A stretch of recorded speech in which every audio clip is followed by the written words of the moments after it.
All of a sudden I hear this voice and it says, "Hey, you're going the wrong way."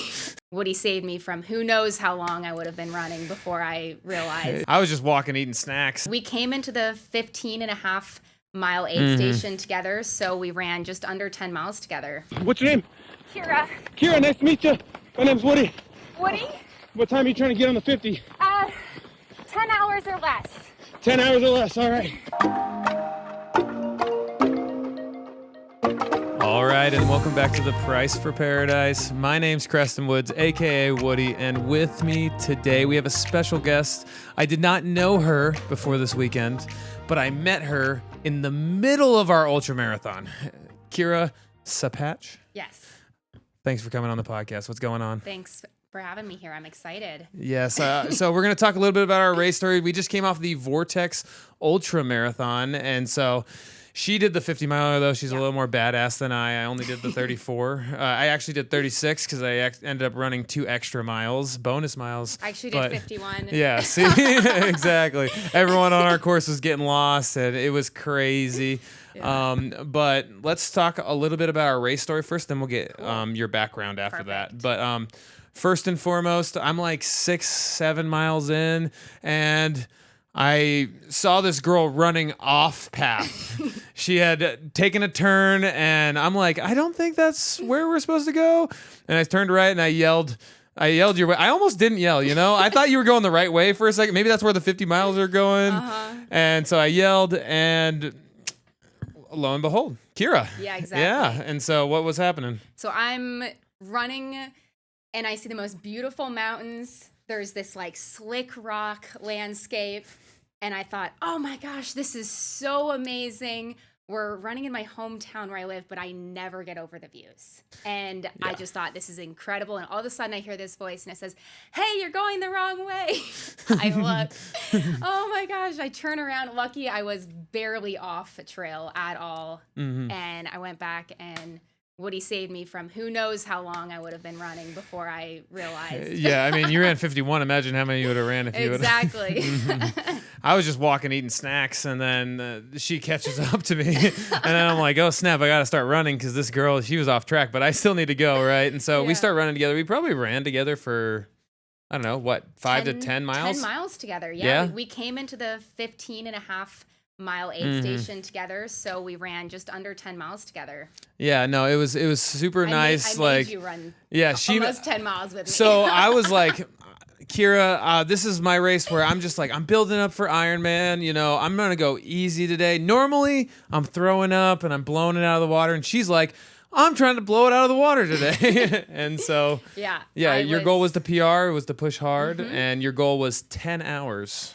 Yeah, I had a 10-hour goal. That's what I wanted. My goal was to run under, in fact. I wanted something just under 10. Sub 10, I said. Just under 10.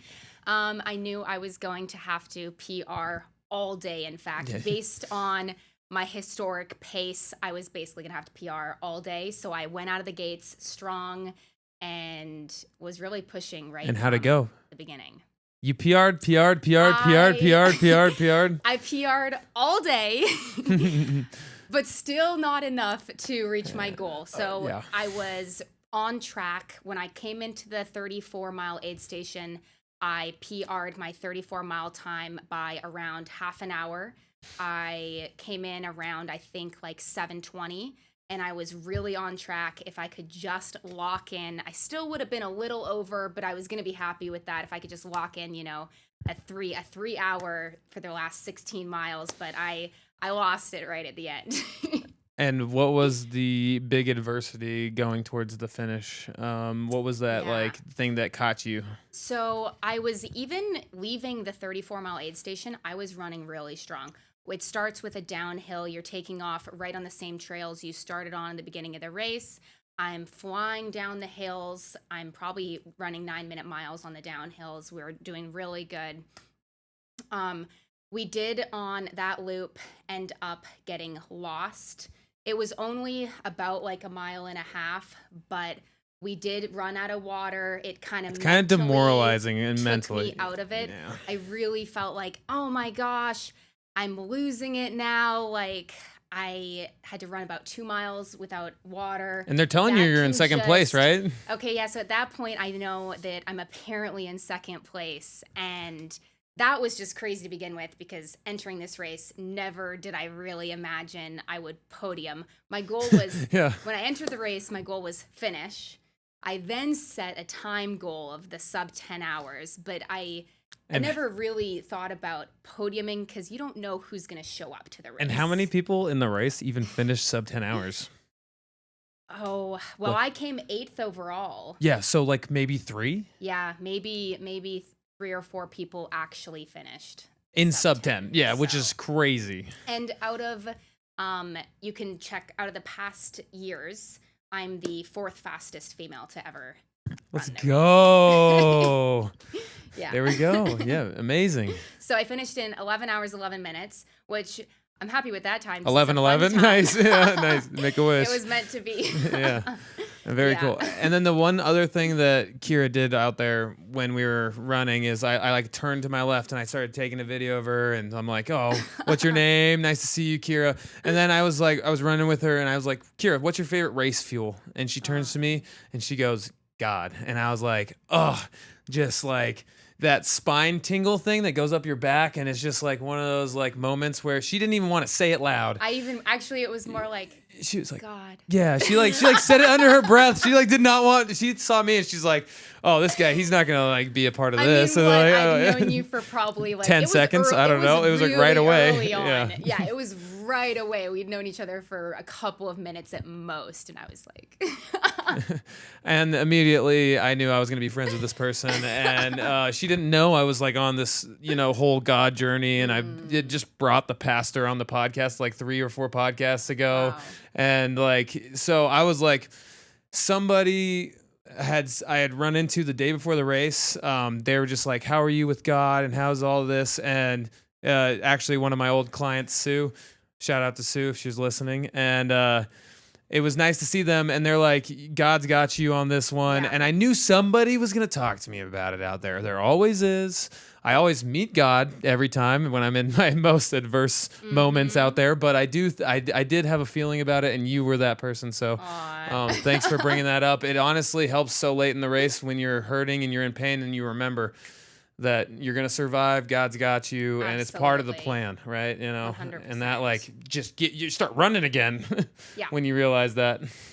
Yeah, that's so beautiful. Everyone has their own journey, and the week before the race, I really started feeling God's presence in my life, and I'd been kind of, I would just say, feeling it less. It's just interesting how sometimes you can just go through this like aloneness, but I had been feeling quite alone, and for whatever reason, the week before the race, I just started feeling that God was going to carry me. And I was reading a prayer, and I think it's the 91st Psalm, and it says that you will not strike your foot against a stone. God will lift you up in his arms. And I was thinking about that the whole time. And someone kept asking me, actually, someone was like, oh, what are you going to do if you trip? It's like, God's got me. I already know God's this going to one. lift me up. I'm not going to strike my foot against a stone. Although I ended up stubbing my toe over and over, but as you do, of course. You have to on these races. Like once your legs start to get tired, yeah, it's hard to pick them up. I get it. Yeah. And so the rest of the race went well. You ended up being in second place overall. So it of course went really well in the end. And yeah, I was still really pushing strong until the last 6 miles. And then around the final 6, I just came down with the worst knee pain I've ever had. It was just on the outside of my knee, IT band area. And before that, I would say I was running pain-free. I had muscle pain, but I put it in a different category of pain. It's like muscle pain, even muscle cramps are kind of this like different kind of pain. And then I got this pain in my left knee that just felt like kind of searing. The kind where you just go, something's not right. And at this point, you're 6 miles out from finishing, and you're 6 miles. There's no not finishing. No. Well, you're 6 miles in the middle of nowhere. The closest way to get back is the way we were getting back. Yeah, you're There basically. was no choice.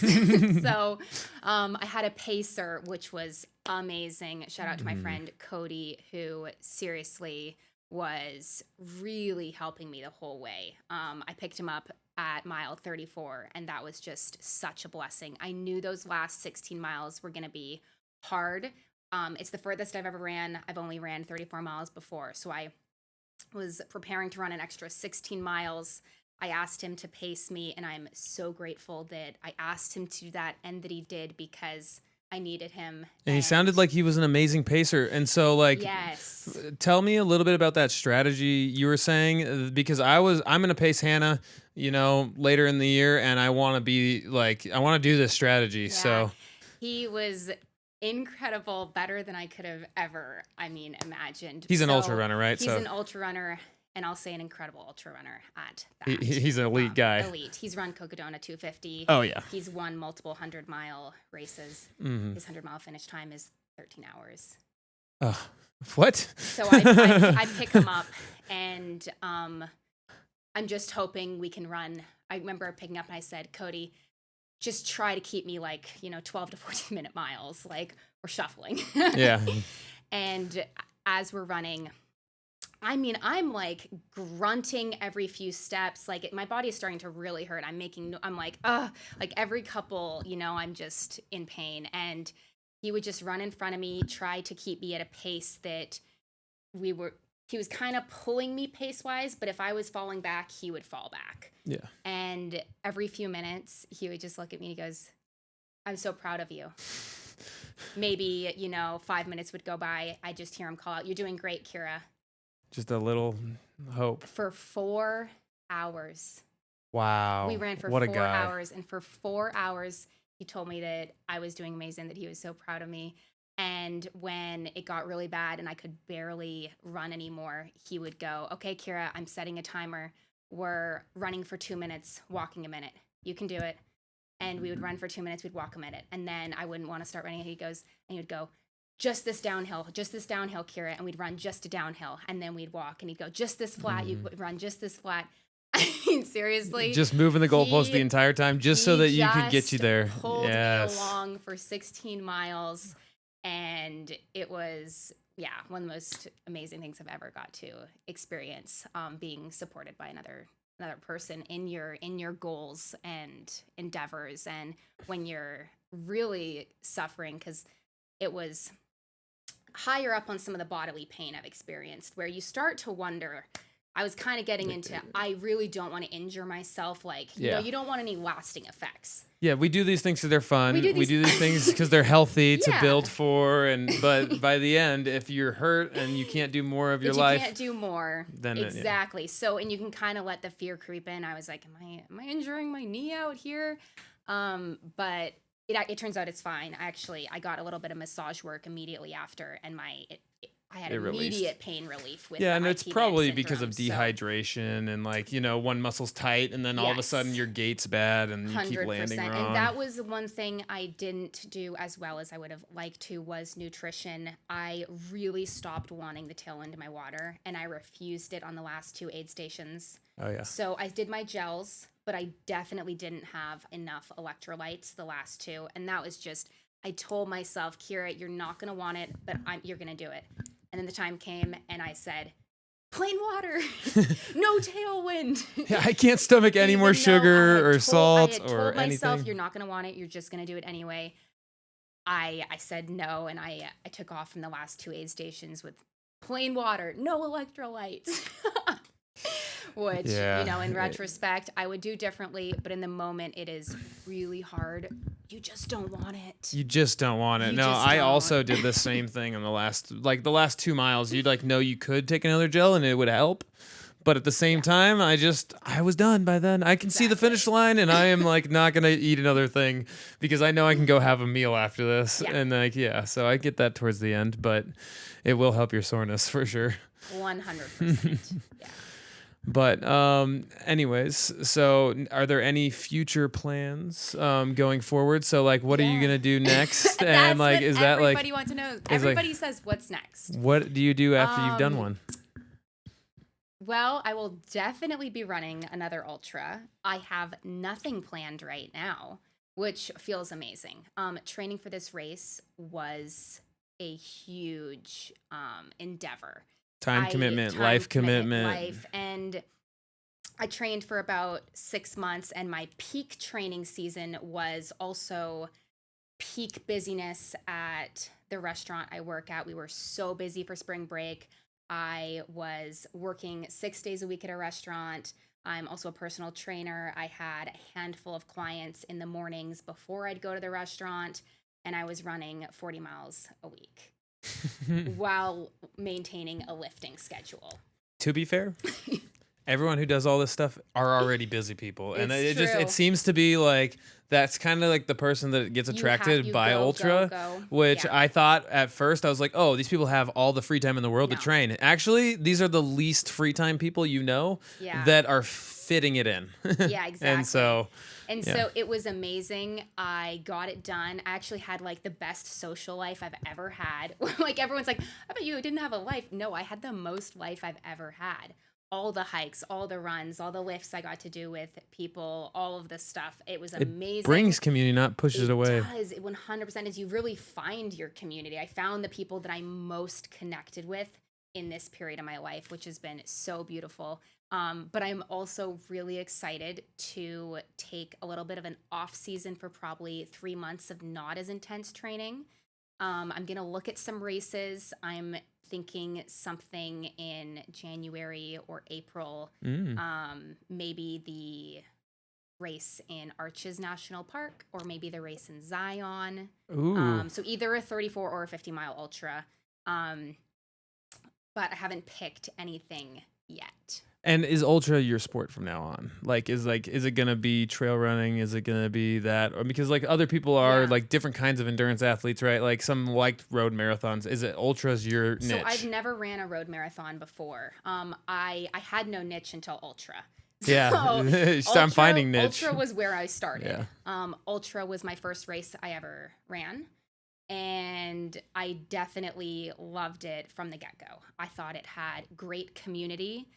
And it was something that, I didn't feel like you were kind of like people looked at you like you weren't good enough at it. I think that was something like anyone can do it, but then could do it. It's also like takes such an effort. You finished, and my first ultra I ran at 34 miles, I finished in 9 hours, and everybody still clapped.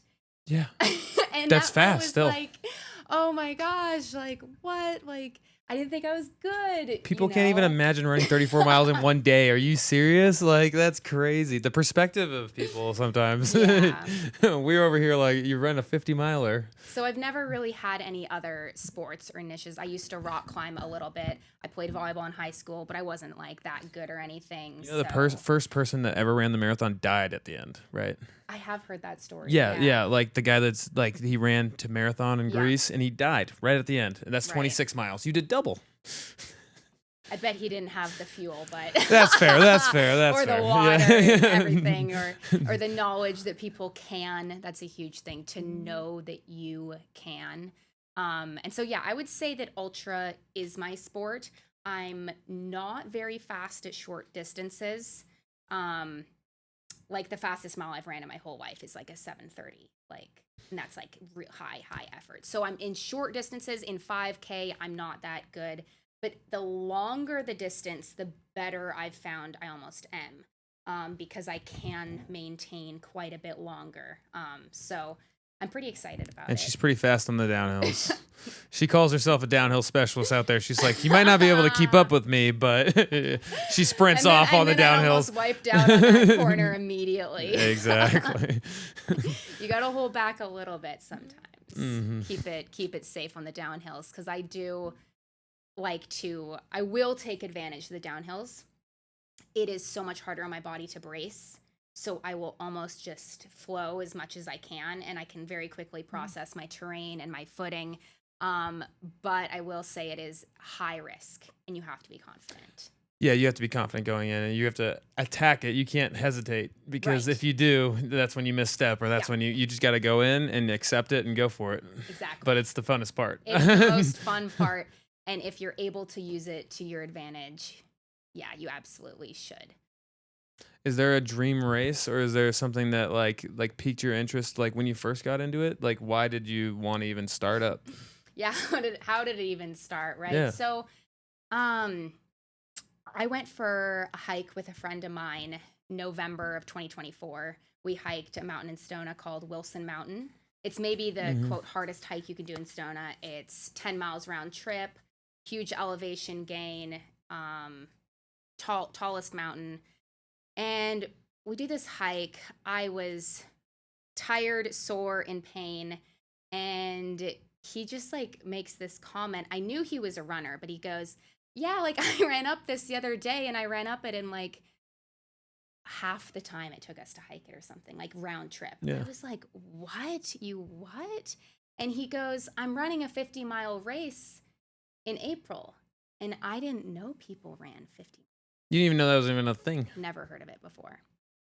What? Whoa. People run past marathon distance? Yeah. Okay. So he tells me, like, yeah, he's training for this race. And I was going through a pretty hard time in my life. And he goes, yeah, like when I went through the hardest time in my life, running really helped. Like, have you ever tried running? Every time. Well, I was like, oh, I mean, yeah, I've ran in my life like a couple times, but hated it, of course. You know, like, yeah, no, I've never ran. Who likes to run is what I thought. Right. You know. Well, the next day I went for my first run. So it was November 17th, 2024. And I went for my first run the day after that hike. And he kind of put it into just my realm of, hey, that's a thing. And my first goal was I want to run a 10K. So I decided I was going to run a 10K by the end of the year. So I had, a month and a half. I was like, here, you can do it. So at first, I started with a mile, and then a mile and a half, 2 miles, and I would still walk in the beginning. And then I remember the day I ran my first 4 miles, and I never ran 4 miles in my life. I did run a 5K once when I was like a freshman in high school or something. So the furthest I'd ever ran was that 5K, 3 miles. Yeah. So I remember my first 4 miles. I was like, oh my God, I ran 4 miles. And I remember thinking, I can run 4 miles. Like, what else can I do? And then I just ran further. And then somewhere in that December, I ended up running my first 10K ever. It's like I ran 6 miles, and I wasn't even that tired. That day I thought I could do 10. Yep. So the week later, 10. After I did 10, I thought, oh my gosh, but I could do. And it was like that over and over. And it was, I think when I ran my 10 miles was the day I decided to sign up for the ultra. I thought I ran 10. I remember running that 10 I ran 10 miles for the first time, ultra marathon. And I thought, I almost thought, I think I could do it today. I think I could run 30 miles today. Like that 10, I remember thinking I could that. Like what? And it just felt so expansive from the way that I had been living and the way that I had been feeling. It was like, oh my gosh. All these doors opened up. All the doors opened up. It wasn't just running. It was everything. It was outside of running. True. And also there's the other thing about running that it increases your bandwidth for life, where you have energy to do other stuff. You can go out with your friends. You can do this, because guess what? Yeah. One activity doesn't tire you out. Right. Exactly. You don't need a nap after. 100%. No. Yeah. Yeah. So I just had this excitement, and I signed up for the race, and I definitely had moments in the training where I was like, oh, I don't know if I'm actually going to be able to do it. But I stayed relatively consistent with my training in that training block. The furthest I ran before the race was only 20 miles, though. So I'd never even run a marathon. I went for one 20-mile run. Before your ultra? Before my ultra. Nice. And then the day of the ultra, I was like, I don't know if I'm going to be able to do this. But that day, God carried me too. Of course. Yeah. Yeah, He really did. And I finished my first ultra. I ran 34 miles, and it was just 5 months into running. 5 months into running. Insanity. People spend their whole lives trying to get to marathon distance. You know that, right? Like, so sometimes like the perspective of us runners is, I know. but it's so cool. And it's so cool to see like how much, like, I just think so many people are leaving so much on the table. Yeah. With their athletic ability. Like, we can do so much more. We can do so much. And me and you were talking about that in the race action we were running, because we can do so much more than we think we can. Like, I remember thinking, okay, if I could just run a 10K. I mean, I just ran 51 miles last weekend, you know? And just within the last year and a half, I was attempting to run my first 10K. And it felt huge. It felt monumental. But as you grow, improve, and expand, the expansion is just ever more. And you realize that you're so capable, and that, I mean, I know that I'm nowhere near my peak fitness if I continue to train. And that's just, it feels like the world is open. I think that it says a lot about the human psychology part of it, where you didn't really like even attempt any of those things until you believed you could. Because like as soon as you knew you could, then it's like, oh yeah, let me try it. Like, you know, and totally. but a lot of people, I think they don't believe in themselves enough. Yeah. Like if you have this identity of like, oh, I'm not the athlete in the family, or, you know, they have this identity, I'm not good at sports, I'm not good at this. And then they don't believe they can run 50 miles. Like what?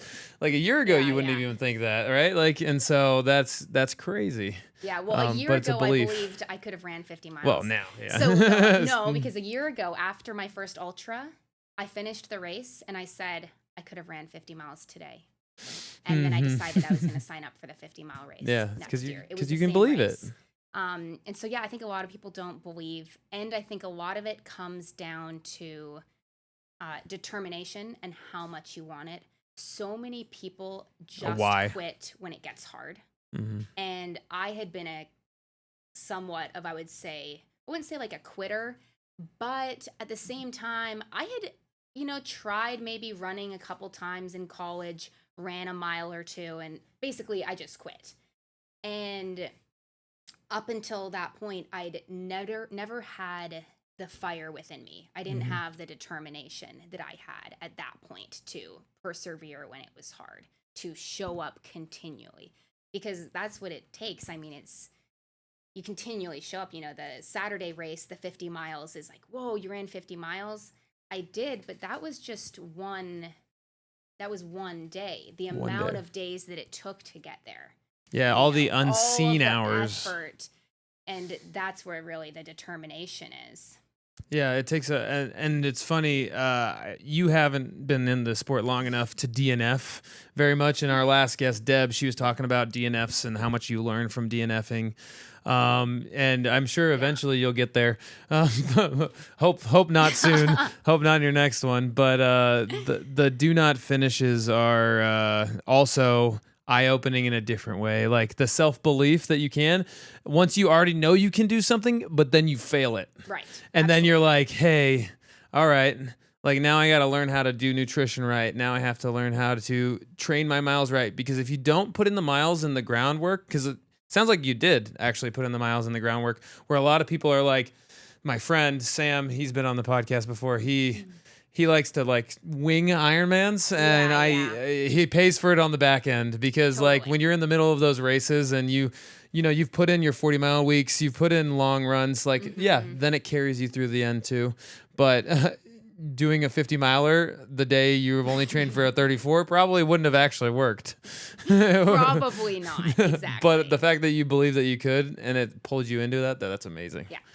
Yeah. And so talk to me a little bit about, one, not ultra, but like how does ultra marathon affect your personal training and your like lifestyle outside of ultra? Yeah. So I would say the last 6 months training for an ultra kind of became my life. It was my lifestyle. My schedule to do all these runs was just, every Thursday was a long run. Every Saturday was a mid run. Every Tuesday was a long run. My social life and everything revolved around it. Like, hey, you guys want to go around with me? Or like, hey, yeah, this. exactly.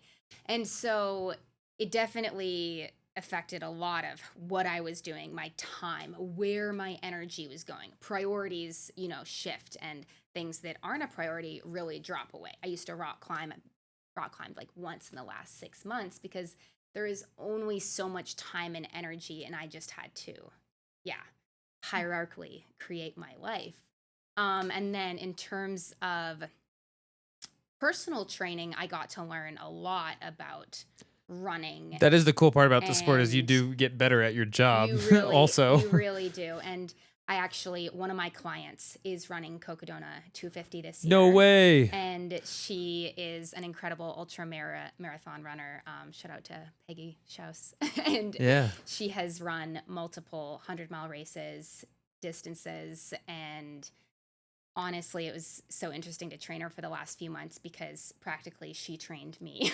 Yeah, she was teaching you all the stuff she knew. I trained her in some weightlifting specifics, but the entire time I'm picking her brain on ultra running. Mm-hmm. I'm picking her brain on her training plan. We're connecting over this sport, while I've got her training her triceps for her pulls and different things, you know.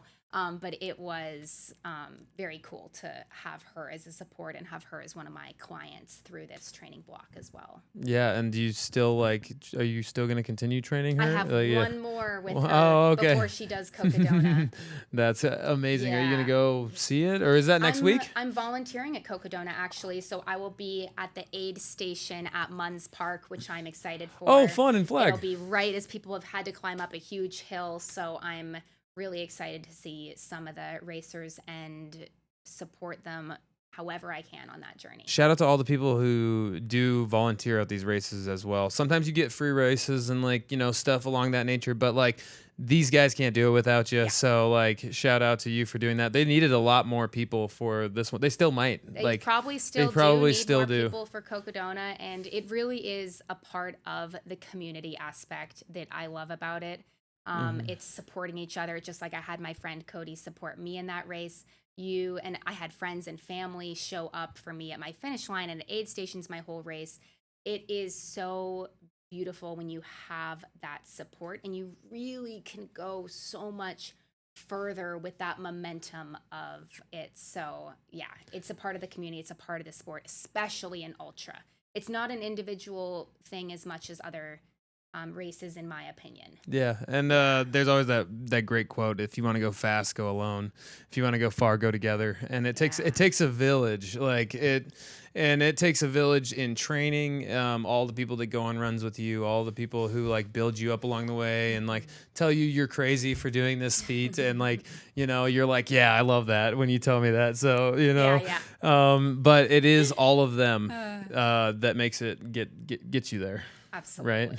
Because it's not a solo sport as much as it feels like it is when you're at mile 30 when you run by yourself. Alone, it can. Absolutely. But you're not doing it for yourself. You're doing it for all the people that helped you along the way, and and what for God all the people and so that they can believe they can too. That's a big agreed. Part of. Yeah, I just I didn't always believe in myself, and I have had people believe in me more than I believed in myself. The race that I ran, I actually had a sponsor for, which I never imagined.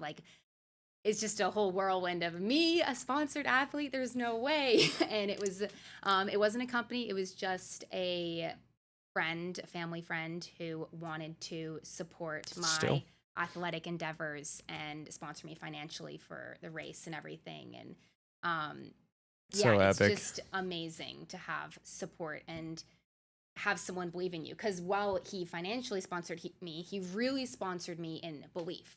I believe you can do this. I'm literally putting my money behind you. Invest in you, and so that is just incredible to feel that support. That support, that love, right? Yes. Oh my gosh, so amazing. And so, tell me a little bit about how you train people and how many clients you got. What's your training style? Yeah.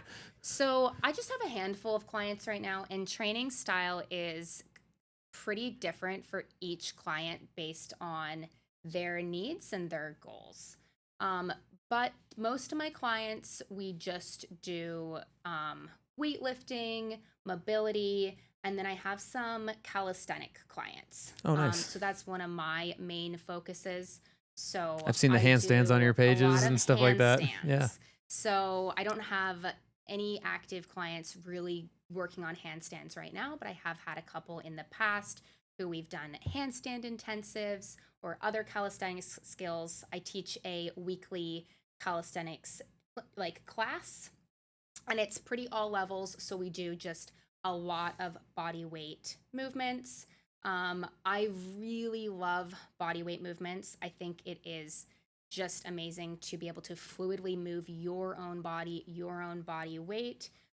Also great for longevity as well as sports like running. I mean, you're moving your whole body weight the entire time. Yeah. Getting comfortable in that, being comfortable proprioceptively, the coordination aspect. So training wise, yeah, I mean, my favorite arm exercise is pull-ups. Yeah. And push-ups. Yeah, I like it. So that kind of stuff. And handstands, I just love play.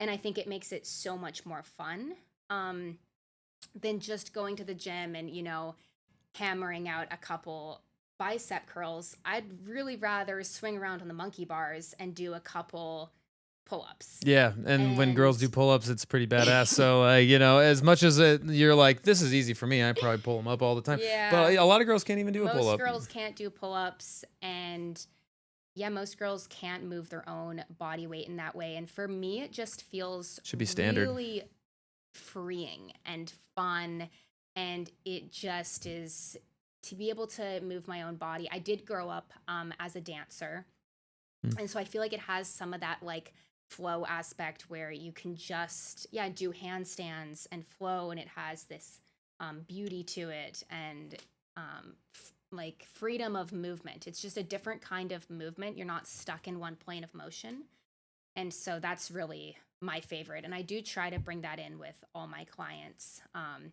then we just do specific training for whatever they're looking for. I'm the guy that's always walking around on his hands in the gym too, so I love Amazing. it. Yeah, Oh my gosh, and so we're gonna have to do a handstand competition after. Oh no, that's exactly where I was going next. So don't worry. And No way. and you don't have a chance, anyways. But besides the point.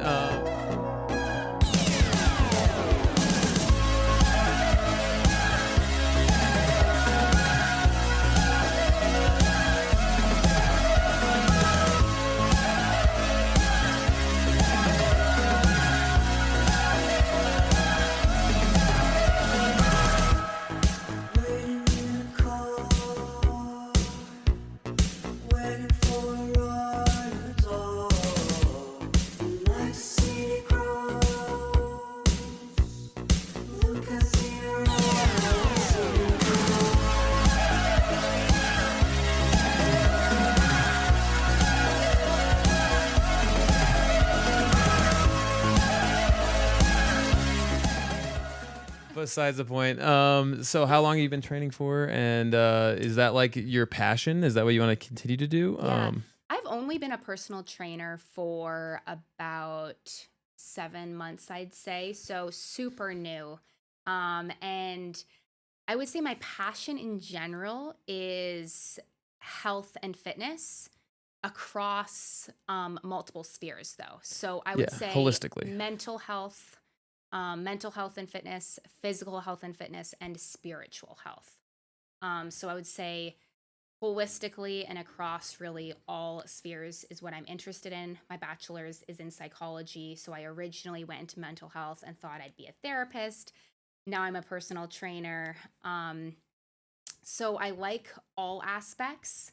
And so working towards something I would say that is really kind of more encompassing is what I would ideally like to do. Yeah, but I think that the foundational piece of being a personal trainer is super strong in that you can help all the people with that one on the physical side now, and then you can add that to whatever niche practice you want to go into. 100%. I like it. And then tell me a little bit about your favorite psychology concept, since you're a psychologist. All right. Have you been using them on me this whole time? Psychology concepts. It could be the placebo effect.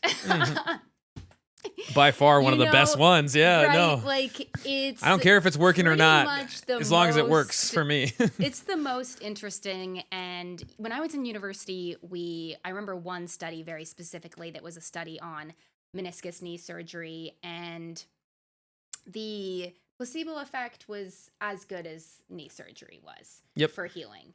And that kind of stuff really blows my mind in what we're capable of, how powerful our mind is, how much our mind is playing into our experience. And even I notice it with things like I'm just very conscious of what I think, because I believe we are subconsciously programming ourselves all the time. I try 24/7. Every word you use is in your nervous system all the time. So I'm very conscious with the words that I say in my head, with the words that I'm speaking into my body, over my body. It's a rep. After I ran my race over the weekend, I went to my gym, and there is a retired long distance runner at the gym. I told him I ran the race, and he looks at me and he goes, "That's amazing. Congratulations. Just don't do it again." And he starts in with his hip replacement, his knee replacement. I put my hands in my ears. Get that away from me. I don't want to hear any of that. I walked away. Yeah. I will not let him program me like that. Yeah. Absolutely not. I won't believe it. I think that we are so strong. I think that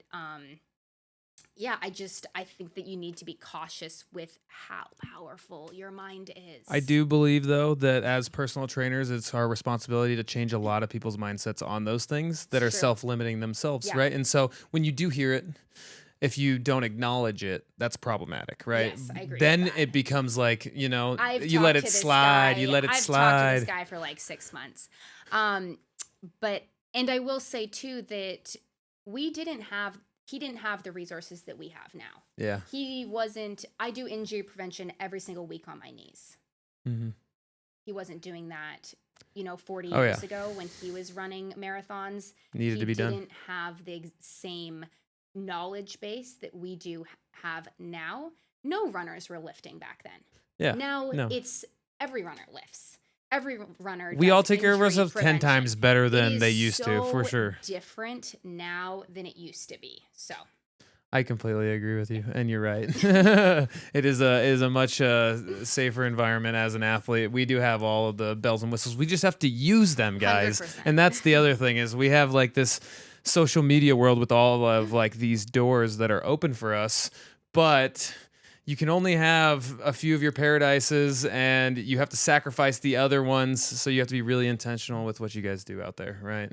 Yeah, but definitely. I do like the psychology background. I think that does help a lot of your personal training, and helping. It's very intertwined. Yeah, 100%. like you said, the mind, body, spirit, but they're all one and the same too at the same time. If you don't have the mental capacity to get yourself to the gym, you're not getting to the gym in the first place. It actually starts up here. Yeah. And having a good enough why, and then that why going back to your spirit and going why, like where deeply do you want to get out of bed, 100%. and What drives you? Yeah. How hard are you able to push? What and why are you going to give up or not? Mm-hmm. Who do you want to be? Are you deciding who you are? Or are you just living passively?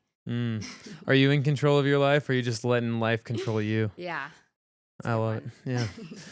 But all right. So you're going on this new adventure though, coming up soon. Yeah, I'll be moving to Alaska soon. So she's moving to Alaska for how long?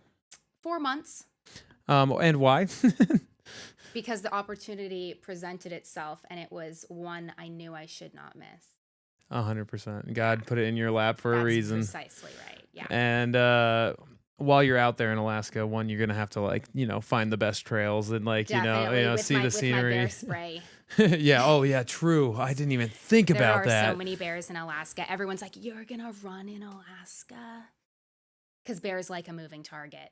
Oh, even better. Nice. I bet you PR all of your races from then on. It's like those people who put in like headphones to listen to scary music. Not anymore. No scary music required. Just run in Alaska. Yeah, right. But at least you're going in the summertime when it's probably manageable on the heat and the light. Yeah. There's sunlight almost all night, so it'll be interesting. Yeah. Oh, is it the 24/7 sunlight? There's while maybe you're like there? 2 or 3 hours of darkness. Yeah, that's wild. So how are you gonna do that? Blackout curtains, Blackout do the whole curtains, thing. everything. Yeah. Yeah. I'm a pretty easy sleeper. I'm not too worried. Mm-hmm. Yeah. And then, but excited for this little I'm very journey. excited. Get out. Yeah, so I'm gonna be doing something totally new, and just in terms of where I am and stuff, and new people, new opportunities. I'll probably be working a lot, which is why I think the 4 months that I'm there will be a little bit of an off season. My plan is just to maintain fitness and hopefully do some speed work. I want to come back faster. Faster. I am trying to get rid of the idea that I'm not fast. I don't know. It's your identity. It's an yeah. identity. Oh, yeah. It's so funny. I'll tell people like, I'm not fast. And I think I picked up that idea when I was 15. Well, technically, you're fast on ultras. I'm fast on ultras. So when I was 15, I decided to do track and field for a year, and I'm pretty sure my coach basically told me I was slow. So when you first do track and field, they put you in all the events to see what you're good at. Yeah. Well, I was not good at any of the running events. So I became like a pole vaulter and a triple jumper. I did like field sports. Yeah. And I think that's where I got the idea, like, I'm not good at running. I'm not fast, because that was my testing ground for like, okay, like, should I try this track and field, this running thing? And then it was like, nope. And I think ever since then, I've just had this idea. and then again, as the psychology major, like how like childhood, it's so much more influential, Yes, and like very that move. influential. Yeah. So I think that you're probably right on like where that came from. And also objectively, I know my times that I was running. That's true. And okay, That's right. I know what I placed in the sprints. And to be fair, kids do develop quite differently early on in life. So, Yeah. I did not hit my growth spurt my year of track and field, and I was definitely one of the slower ones as well. So I Gotcha. feel you. Yeah, a discus. absolutely. Big discus guy. Okay, cool. Yeah, no, it didn't end up being my sport. And I was doing a lot of athletics that year. I played volleyball at the same time as the track and field. So I would go and I would do track and field 5 days a week after school. It was like from 3 to 5 o'clock. And then I played club volleyball, which was like the off season of volleyball. Oh my gosh. And I'd go straight into the gymnasium for a 2-hour volleyball practice twice a week after. So I was completely over-exercised, doing the most. Now being an ultramarathon runner, it kind of seems like it's fitting though. But it might have been fitting. Might have been fitting for your Exactly. plan in the future, right? That's true. Well, Kira, this has been amazing. Thank you for Yeah, coming thank onto the you. podcast, driving down from Sedona to come see me. But any been a last things pleasure. you want to say, on the podcast? Yeah, I would say that if you're just starting to run, or if you're not even running right now, give it a shot. Or even if it's not running, whatever it is that you have out there that you're like, oh, I've always wanted to do this, or maybe I'll try this. You might be really good at something you've never even tried. And, you're not going to be good the first day. Nobody is. Nobody is. And you won't know until you give it some time, some effort. I went for my first run and I was running like a 14-minute mile, walking part of it. And if you told me a year and a half later I'd be running for 51 miles, right, I probably wouldn't have believed you. But And that's in a crazy, that's so much of a build. That's insanity in my mind. I don't even know if that's like a believable build, but it happened and you did it. happened. And so You can now check it's my possible. Strava. And now I can tell I know somebody that built that fast. Yeah. It's not going to be like a 20-year process for you to get there. It could be one. no, it could be a year, and you're capable of so much more if you just actually put in consistent effort. And by consistent, I don't mean every single time. Consistent isn't showing up 10 out of 10 times. It's showing up 9 out of 10 times. It's showing up 8 out of 10 times. It's the majority. It's 8 out of 10 times for 6 months. Yeah. It's the compound effect of it over time. And not 100% workout every yeah, it's time. not. Sometimes you don't even Exactly. feel like going, but you It's make it. just some consistency over time, and you should just believe in yourself. Mhm. Number one, you should just believe in yourself. Well, thanks, Kira. This has been amazing. Thank you. And guys, thanks for listening. Kira, where can we find you on the socials? Yeah, okay. You can find me at Kira Sapach on Instagram and on Strava. And what gym in Sedona if someone wants to stalk you? I work at Snap Fitness. Snap Fitness? All right, cool. Well, thanks again. And guys, we'll catch you guys next week on The Price for Paradise. My name's Woody, and this is Kira. Thank you. And aloha. Boom. Good job. Great job. 48 minutes, just like Oh that. my gosh. Perfect.